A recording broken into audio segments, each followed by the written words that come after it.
Hello, everybody. I am here to talk about how to run the CyBorg introductory scenario, Lucky Flight Takedown, one of the best casino heists you'll ever run. This is for the system CyBorg, which I have in front of me. It is a knockoff variant, whatever you want to call it, of the Borg family of games. Very simple, D20 plus modifier. Pretty brutal, pretty fun, very art punk. And I love this scenario. It's so cool. I've ran it about 4 times to this point. I have a great time every time. My group loves it. I've run it with different people. It's always a hit. It is a fantastic scenario for a really good system that's really, really interesting to run. So we're going to be getting into it pretty soon. First, I'm going to be talking about the general props that I use for CyBorg.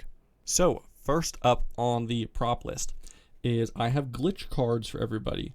They like these a lot. I just made them with sleeves and magic cards, but these are just very colorful glitches, and these are what you use to re-roll your dice per the rules and have some other bonuses.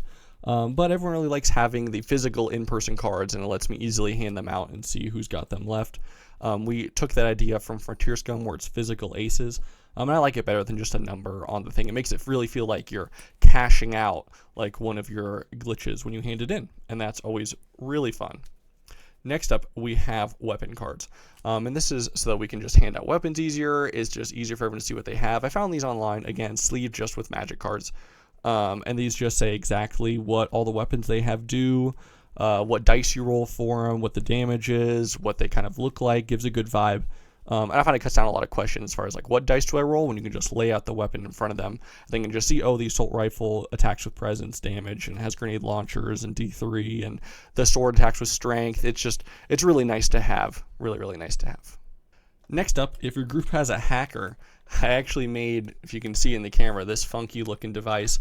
I think it's just an old automatic tape deck I found in a thrift store with an Atari controller duct taped to it. Like, I just took random electronics, cut some ends and taped it. And this is kind of just how I visualize hacking tools in the game, because there is that almost alien level of big tech coming back around the analog future.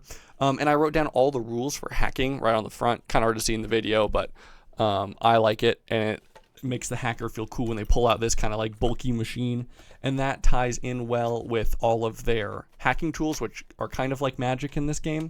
I made them on tape decks, and they all say what they do on them and how they work, which is very fun because it feels like they're like loading, like they physically have to load a tape deck into the thing to be able to cast it, and it just lets them see all the spells they have in front of them. This has always been a huge hit for the hacker at the table, and it's a good job of visualizing the kind of technology we're working with that retrofuturism.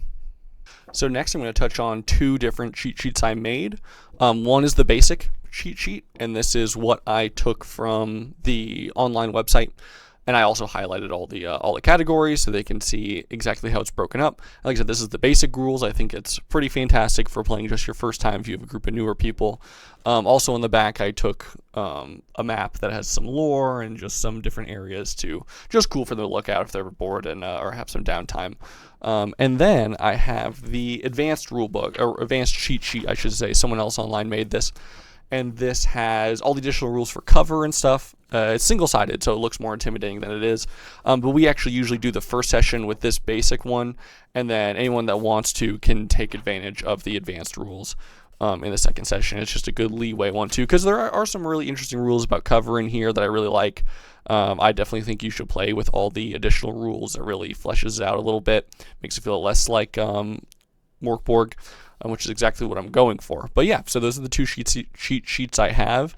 And if we're talking rules, hits always hurt. That is a rule you should absolutely be using. Keeps it from feeling like a nothing slap fight. So now we're going to get into a little more specific advice, and this is the way I start the scenario. Is I give them a little bit of lore from the book. I kind of pick and choose the coolest patches that I like. I try and keep it under a minute. You don't want to be dumping too much on people. And also, given that the scenario starts with the hook of their apartment complex being, seized by another company, by the casino, I like to have them all work together with me to name this apartment complex and get some ideas on it. So that's really fun. Everyone takes part in building it, which is great. Everyone gets to name 2 things. We go around the table once and again. For example, like one of the players said, none of the windows ever are able to be opened. The elevator's always broken, so everyone's taking the stairs up this huge elevator. Someone said the walls ooze green slime, which is always welcome. Mine, as the GM, I like kind of sneakily put some things in to set them up down the mission hook, and that is that ads play loudly on the TV every morning, no matter what you do, and that there's a friendly shopkeep for the bodega downstairs named Batu, who everyone in the community likes. So that's a great way to kind of set up the hooks moving into it, make everyone feel a little more grounded to this apartment complex that, they're risking their lives to defend, and doing highly legal things to do as well. And I think it really sets up a great tone and makes everyone feel like part of this little community. And after that, I like to start the session full bore by having ads play on the TV for the specific day they woke up. Usually I like to do two, one with advertising the Lucky Flight Casino just down the street, open under new management. And that's where I like to have Vraska's face in full view, smiling for the camera, thumbs up, kind of inherently a slimy individual. And I also like to have one, usually you can advertise whatever kind of store you want. I like to have the weapon ammo types, and that gives them something to think about. Oh, we can buy different ammo types for our weapons, and it gives us something to think about. Usually I have like a screaming army man on the TV, and I'm just describing these, I'm just pitching them, and it's always pretty funny, and I like to kind of weave it in the background, not call a ton of attention to it, as far as like, wow, new casino. I mean, they're all probably know they're here for casino heist out of game. But it's a great way of kind of setting up the world a little bit, and that this casino is new. It's an old casino, but it's under new management, and they're kind of sneaky and moving in to take over stuff. After that, you have this gentleman, Charlie, approaching them. I usually like to set him up as not just a struggling salaryman, but he is actually your building manager, who's been trying his best to keep out corporate interests to make some little more engaging. Plus it's your apartment, and you certainly don't want to be evicted, and I think that ties everything better than random communities being taken over. I think that's a really good core, and it sets up like a good base for them to return to in between missions as well. But he does the usual that it says in the introduction, where he brings them all together, and oh my goodness, that store owner that everyone loves, Batu, been kidnapped. He went to go talk to the casino owner a few days ago and hasn't returned. That's really bad. I make sure to add in the advice here about keeping a low profile. Mass murder will only add stress, but make sure to tell them that there's, again, that private energy source and that the data banks are weird and offline records. He's going to meet them back here in 2 days once the mission's complete, which is great because it sets up a little timeline for them. But yeah, they love it. He's kind of an odd guy, kind of a funky looking guy. I like to have a slideshow of different pictures, and I've isolated some of the art to show them on stage when they're playing it, and it gets them very involved because the art in this is great. So it shouldn't just be here for you, to the DM, to see. You got to share it. So now we're going to get into the casino proper. I'm not going to go through the mission beat by beat because if you have the book, you can read it and get a good amount of gist. But what I would recommend having is, I found these on Reddit. They're just printouts of the map, kind of in an 8-bit style. And I laminated them so that the players have them, and I like to cover up with like sticky notes or index cards what they haven't seen. But I think it's really great at showing the sense of exploration and letting everyone keep track of themselves, because I'm always a fan of maps, so I don't have to be re-describing where exactly they are. That just feels like a waste of energy to me, when I'd rather them just know exactly where they are and where they want to go, upstairs, downstairs, back rooms, whatever, versus wasting a ton of brain energy on exact location, which is something I do across all my games. I just don't like describing the same environments multiple times or dealing with that player to DM confusion, and I find that maps really cut that down, and it's laminated so that they can I let them go hog wild with expo markers. Like, they just write all over it. They can write camera angles, guard patrols, whatever they want as the casino approaches. It makes like a great group planning session, especially in between to be running this. So some other advice for running this is that I split this into 2 sessions. Like I said, I've run it 4 times, and I found that it always takes 2 sessions. Probably make it 3 if you wanted, but I wouldn't recommend making it 1. Usually the first one is the players going to the casino on the low as casino patrons, and I like to direct them to rescuing Bantu. And every time they've done it, they get in, they get out, they rescue Bantu, usually with some harebrained scheme. That's awesome. They get out, Bantu helps them a little bit, they have some downtime. Bantu's shop reopens, lets them go shopping with any cash they have, any cash they've looted, any cash they've won. I even have Montu give them a relic. I roll in that D10 table of powerful stuff. It's very fun and it makes them want to get him back. And he's a sympathetic character. Then the second one is the full-on casino assault, where they just want to like take it down, wipe the records, do all that. And that's a great 1-2 punch where they've scoped it out. They can even make a plan of attack, bribe guards, do whatever they want. And usually the security is a little tighter on the day too because of the Bantu lifting, which is a really fun mechanic. And you just got to think of how a casino would naturally react to that. Also, if you're new to this style of game, you need to remember you are here to prep the location and the people inside and events. You're not here prepping a plot. You're not here prepping a straight line through it. You just need to worry about knowing the location and knowing how it's going to naturally react to your players doing whatever insane shit that they get up to, which that's all the fun of RPGs. You're not here to lay out a story. You're not here to guide them. You want to play this one reactive. And that's just great advice for OSR in general, but especially for this casino. Like, you don't want to walk in with any preconceived notions, because if you walk in thinking of a solution and you have a hammer, then everything's going to look like a nail, when you need your players to be both the hammers and the nails and everything in between. Like, they need to be here discovering it, making their own pathways through. Like I said, I've run this a handful of times, and I've never had the same groups do the same thing twice. Like, they've always had such different ways of approaching this casino, which is the joy of it. Like, every session we've had is different. They love asking about the other groups that have run it, what they've done, different avenues. And that's the joy of tabletop RPGs, is you assemble a group of different people and they're going to attack it 17 different ways. And you're never going to be able to guess them all or predict them all, so you just need to roll with it. This also adds into the fact that you need to be your players' biggest fans. You need to see what angle they're looking for and how you can support it best. If they're too aimless, you need to throw them a bone, throw them a guard saying, what's someone got to do to get a bribe around here? They're too nervous approaching, do what you can. What if, I love to have a good scene that I like to add in is when whoever the gambling player is, whoever loves to go and pull the slot machines, they pull it enough times that they then get approached by security guards and invited up to the main office, where Vraska and Watna are hanging out, and Vraska, invites them to join the premium member club, premium package, and sign some horrifically large document. And it's very implied that they can't really get out of it. And it's a great way to set up the villains of the casino and kind of split your party up a little bit, and get them more involved. You gotta have fun moments, and you have to, like I said, be number one fans of your players and be reactive. And I'm not saying let them get away with murder and do whatever they want. You still want this to be a casino, and they can't just walk in and start blasting and call it a day. But you need to help your players pull off a cool heist. Like, that's what you're all here to do, a cool heist. And it's no fun if you're smacking the basketballs out of the air every single time they go for something. So that brings me to some stuff I've changed for this heist, because I don't run it completely as is. I think it's a great scaffolding for what you want to do here. I use the concept of the video by Seth Sorkowski, where he talks about running heists in tabletop RPGs, and you should absolutely watch that. I'll link it. And this is one, the don't wake the dragon idea. So Watna, the scary dude here, he should be your dragon. Your players should see him around. They should see him lurking. He should always be present, patrolling, being menacing. Your players should be horrified about having him come to their location. I mean, hey, his stat block is horrifying anyway.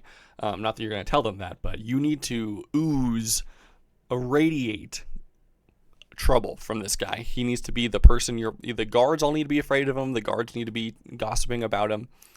Your players should be in fear of him ever becoming aware of their plans. He is a fantastic tense effect. Even when he's just around and near your players, they should and will be freaked out by his mere presence. And he should be everywhere they don't want him to be.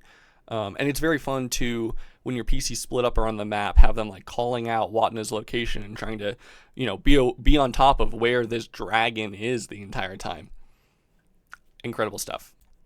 So I've also made Vaska, I would change the name of Vraska because I like the R in there, and way more present, because this scenario as is kind of, Watna's the villain, but Watna I really view as the power behind Vraska.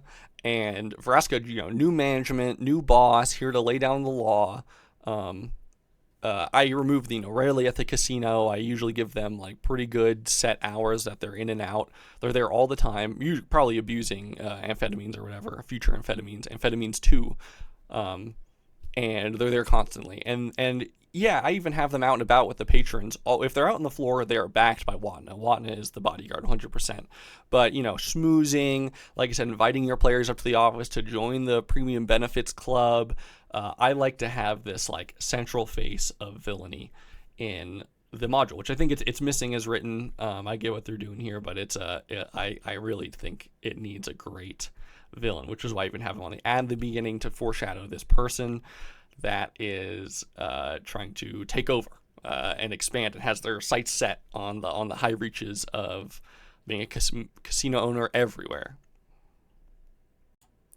So now we're going to come to the random encounter table, which I love. These are some great encounters, but something I've learned with running OSR games, as someone that came from, as I'm sure many people did, running D&D 5e, is that yes, these are fun to roll random at the table because I like how it keeps you on your toes as a GM, but they're here for you. If you don't want to roll it and you just want to pick one that sounds cool, awesome, go for it.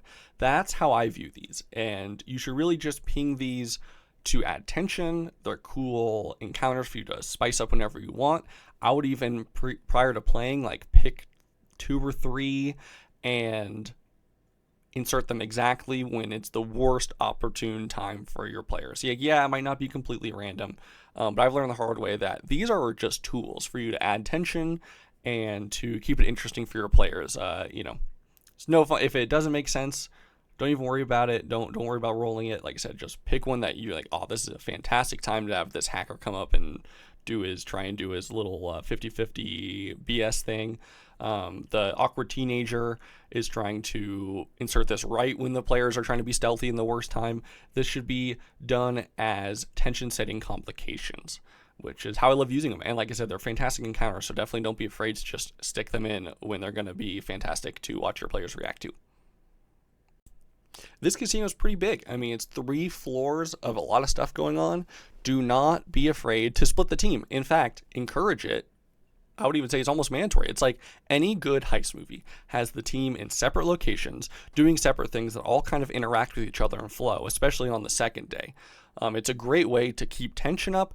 Even swap characters every 10-15 seconds. You got to keep it tight, like a movie. Snap, snap, snap, cut. And those have been the best moments. Oh, when the hacker convinces one of your players to help them hack into a thing, we'll flip the coin, grab it, and then snap to the next character and keep it going. Wait until it goes right back around to that table. I even, to keep it easy on myself, like to go around the table in circular order in that the players are sitting, and just lets everyone kind of think, oh, we're coming up. And it's really cool to see what one character does, ripple effect down to another character, and everyone kind of progresses the plot forward that way. Like I said, any good casino movie has it snap, snap, snap. And it's fantastic at raising tension. You should not be afraid of that. You should be encouraging it. The splitting of the party, that's not true. You should always split the party. And it allows them more coverage, calling out where Wadna is, calling out plans.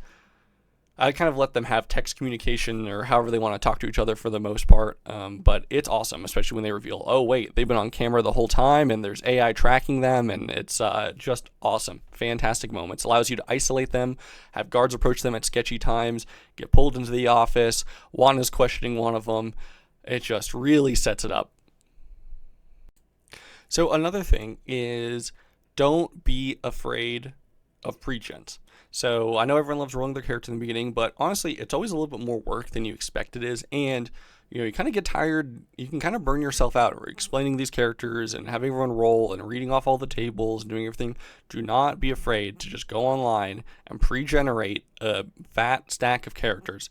And I also like when I'm pre-generating characters to think of the heist movie crew, right? Like have a beater, have a hacker, have the smooth talker that's going to be trying to get them past the guards, maybe even have like a demolition specialist. Like you just want to be filling all those, kind of cliche roles so that they can have a well-rounded team and you want to work with them and really let them all shine where they stand out. So don't be afraid to just pre-generate some characters. It's the same thing as rolling. The website actually pre-generates and has a lot more stuff in it than the base book does, like some additional tickets to the concert, which you can definitely have that concert be the second day concert and stuff like that. Some additional, hacker tools and spells and stuff. So I love it. And I even like to give them, several choices, just a big fat stack versus you get this one, you get this one, you get this one. Because at the end of the day, rolling the dice and you reading it out is going to be the exact same experience as them getting handed a sheet of paper. I always let them, rename their character, do whatever they want there. And I found that it just gets you starting, gets you moving right away quicker, and you have a lot more energy moving into it than you might think you do. Don't forget when your characters are coming to and from the casino, because they usually go to and from at least twice. Don't be afraid to roll these random city events. They're great. Fill it with flavor. Again, it's a table, yeah, or you can just pick some cool ones that you want to add to the flavor. For some reason, the biggest hit has always been the shoes advertising their higher murder rate. Don't ask me why that's everyone's favorite. For some reason, that's the one that gets by far the most interest at my tables, no matter what. So pick some cool ones, stick them in. It makes the city feel alive, and I like to have the apartment complex not very far from the casino so they can just walk to and from. And I really think it adds to that kind of chaos thing. Same with the random hacking events. Do not be afraid to let them hack into the casino, especially in between missions. That's when they can pull. I like to give them all the data on times, coming and goings, the security force is going to respond, the time, how long it's going to take security force to respond. I'd like to give them all the information that they can use, and that's on a successful hack. So these events are also fantastic to shove in there. Pick some cool ones, pick whatever your group thinks is going to be better, and do it. So my last big piece of advice, and this just goes kind of more general, and that is that don't roll often.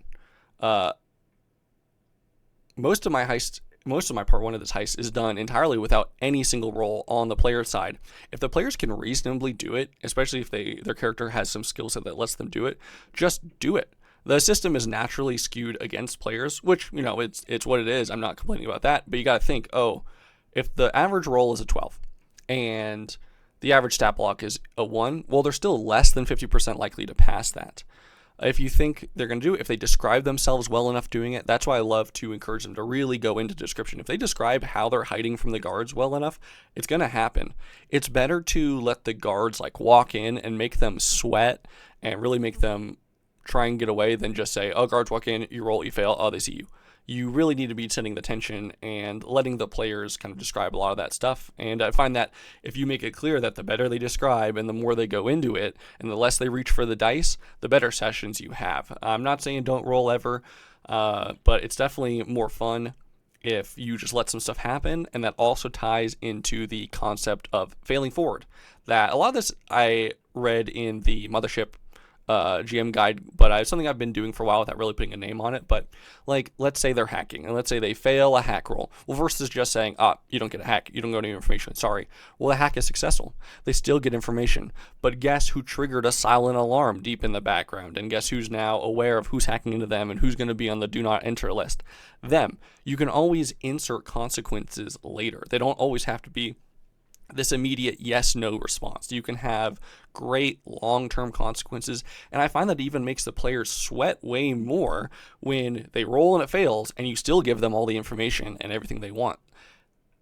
They're thinking, oh crap, what's going to happen in the future? And maybe that information, some of it's false. Maybe they don't know that. Maybe it's, going to be seen a week later when they get a knock on their door about a hacker in the area. You should be setting up these consequences, and you should never call a roll when you're not sure what the consequences is or think they're going to be meaningless. This game is better if you don't reach for the dice all the time. That way it makes you, when you do reach the dice and it's really dependent on their character rolling well, makes it awesome. So that's going to be it for me. I hope you have a great time running this scenario. I love the scenario. I love the system. Everyone loves a good casino heist. It's a great way to get into the world of CyBorg. And I'll see you all next week. Thanks for listening.